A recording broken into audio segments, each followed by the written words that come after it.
future race, and you're on that last lap, who was the guy you least likely wanted to have on your tail?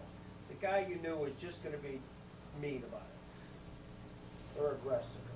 Yeah, Tom Dill was. He'd run right over you. It's Tom. It's unbelievable. He spun me out quite a few times, and I never did get close enough. I would have worked him over if I'd have got close enough. But I never did get close enough to. Tom Dill, him. Tom Dill. I say he's nuts. Yeah, Tom Dill, he was a hot shot.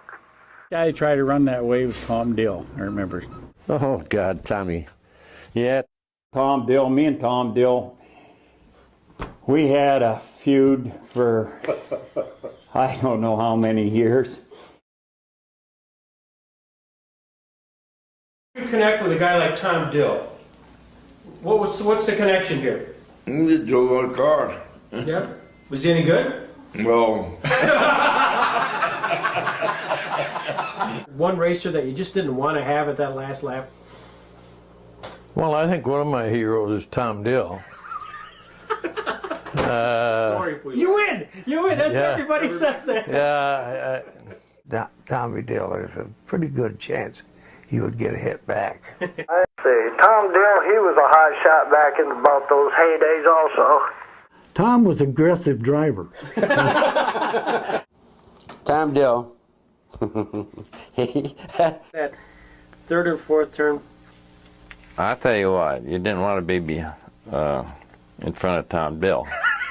You win! Is there anybody out there also that sort of was more aggressive than others? The guy who really would kind of bump you around no matter what? Tom Dill took me out of a few races, I tell you. On your tail, if you're on the final lap of the final race, the guy you wouldn't want to have there. And virtually everybody. Well, who would you think? Tom Dill would be one because he'd give you a little push. If you were leading and you're on the final lap and you're leading in the future and there was one guy you did not want to have behind you because he might just push you around, move you around, or just didn't want to have, who would that be? You know who that would be. Old Dill. Old Tom Dill. Good guy, but I'll tell you what. No doubt about it. But like I say, he's a great guy otherwise, you know. Yeah.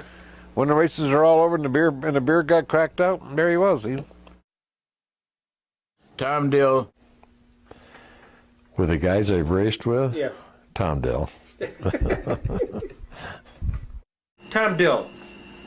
scared the living daylights out of me. The answer that everybody else, from Squirt Johns to Bobby Schnars to Marv Thorpe, when we asked the same question, every one of those guys, we asked the same question. They said the one single person they did not want to be on that last lap with one-on-one was Tom Dill. Why would they say that? I don't have any idea. I feel good about that. That's the respect that you had for everybody. Everybody. That's one answer. You were the hardest guy to race with. You raced harder than anybody. Well, we all knew when out there we thought we could win. Everybody has a favorite Tom Dill story. Well, one of my favorites, of course, now this is after 65. Doesn't matter. Doesn't matter. But we can open it up here. Tom and I were feuding quite bad. And one night in a 50-lap race, I knew that Tom was going to get me. So I thought the only way to solve this problem is to get him first. So I did, and I got him good. He ended up somewhere over by the flagpole, and he come back out on the racetrack, and he was going around the inside of the racetrack kind of slow. And I knew he was waiting for me, you know, and he was going to get me. So I thought, well, I just got to get him again. And I did. Well, after the race, Leonard come calling. And he got me and he took me and Tom down towards the pond. And this was after the race, you know, and he wanted to know what the hell was all that about. Tom says, no, he says he broke my car when he hit me the first time, and I was just trying to finish the race. Tommy wasn't that bad. I've waited for him up in the corners, waited for him to come, and took him down by the flagpole a few times. his wife. He wouldn't do anything like that. No. I can remember coming around and passing me. I think it was coming out of the fourth turn and looking over at me and smiling and just slamming me into the wall. He wants to drive a car, and he says he'll get you. Then he'll be happy. It'll be all over with. He put his suit on. I knew he had a ride, and I see what car he was in. He missed me the first time, but he didn't miss me the second time. He's one guy that you wouldn't want to try to get by on the last lap, I'll tell you, because either you both wouldn't finish the race or you wouldn't anyways. 50 lapper at Erie, I was leading that race, and I guess probably what really hurt the most is the winner of that 50 lapper automatically qualified for the Stony 2. And I was leading that race, the white flag came out, I went through 1 and 2, come down the backstretch, went into 3. Well, I knew Tom was chasing me because every turn I see that orange fender, you know, and I'm just driving my brains out trying to stay ahead of him, you know. Took the white flag, go through 1 and 2, down the backstretch. Like I say, coming into 1, there's that orange fender. Coming into 3, there's that orange fender, and it's really coming because he put me around so quick it wasn't even funny. I thought, you gotta be kidding me. In fact, my wife had both boys up at the fence because she was telling, hey, Dad's gonna win the feature, Dad's not gonna win the feature. That's the only thing I think about. I still remember that night, you know. Dill would scare you. I mean, I was in the points most of the time, and Dill wasn't a lot of time, and he didn't care if he won or not, you know. If he can't win, he don't want to finish. He wanted to win. That's the only way. Right. And if you're in his way, look out.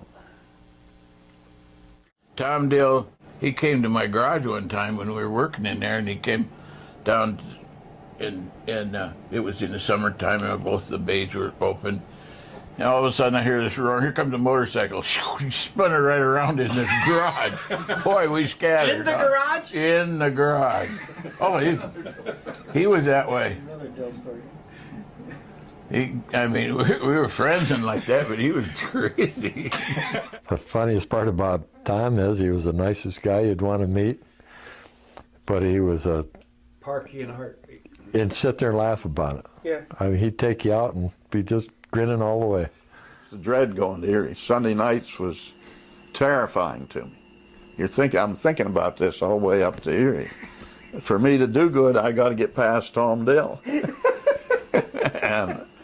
and Tom Dill, he could do things with the car, and it was, in the first place, he wasn't fixing it, so he wasn't as careful about, you know, he wasn't worried about when he hit something. In the good old days. Hey. Oh my. Did you recognize anybody? I see them all. A lot of troublemakers. I didn't realize that some of them liked me so well. Is that right, John? Did he ever bump into you? Tom? Not that I can remember. That's it. Never. This never happened. Never happened. Running into me all the goddamn time. Hey, you got a lot of press in there today, but it wasn't all good. You think he cares? He's laughing now. He's laughing now. He don't like me anymore.